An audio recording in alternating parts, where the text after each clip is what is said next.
ઉમરા પોલીસનું નો drugs in city અભિયાન ઉમરા વિસ્તારમાં ગાંજાના સોદાગર ઉમેશ યાદવની ધરપકડ. સુરત શહેરમાં નશાના કારોબારને જડમૂળથી ઉખેડી ફેંકવા માટે પોલીસ કમિશનરના આદેશથી no drugs in Surat city અભિયાનને વધુ વેગવંતું બનાવવામાં આવ્યું છે.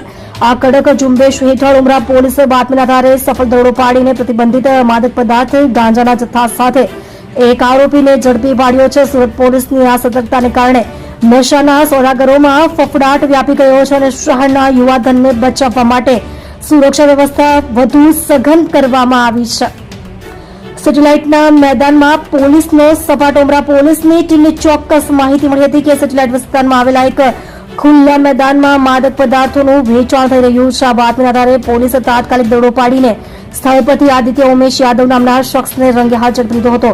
પોલીસની પ્રાથમિક તપાસમાં બહાર આવ્યું છે કે આ શખ્સ આસપાસના વિસ્તારોમાં છૂટક ગાંજાનું વેચાણ કરતો હતો. આરોપી પાસેથી કુલ 246 ગ્રામ પ્રતિબંધિત ગાંજો જપ્ત કરવામાં આવ્યો છે, જેની બજાર કિંમત અને અન્ય મત્તા મળીને કુલ 12,300 રૂપિયાનો મુદ્દામાલ કબજે લેવામાં આવ્યો છે. વોન્ટેડ આરોપીની શોધખોળ અને કાયદેસરની કાર્યવાહી. પકડાયેલા આરોપી આદિત્ય યાદવની સઘન પૂછપરછ દરમિયાન આ નેટવર્ક સાથે સંકળાયેલા અન્ય એક વ્યક્તિનું નામ પણ સામે આવ્યું છે. પોલીસે આ ગુનામાં હર્ષ મિશ્રા નામના શખ્સને વોન્ટેડ જાહેર કર્યો છે અને તેને પકડવા માટે અલગ અલગ ટીમો બનાવી તપાસ તેજ કરી છે. નશીલા પદાર્થોની હેરાફેરી અટકાવવા માટે પોલીસે NDPS એક્ટ હેઠળ ગુનો નોંધીને આગળની તપાસ હાથ ધરી છે. આ માદક પદાર્થ ક્યાંથી લાવવામાં આવ્યો હતો અને સુરતમાં અન્ય કોને સપ્લાય કરવાનો હતો તે દિશામાં પણ પોલીસે ઝીણવટભરી તપાસ કરી રહી છે.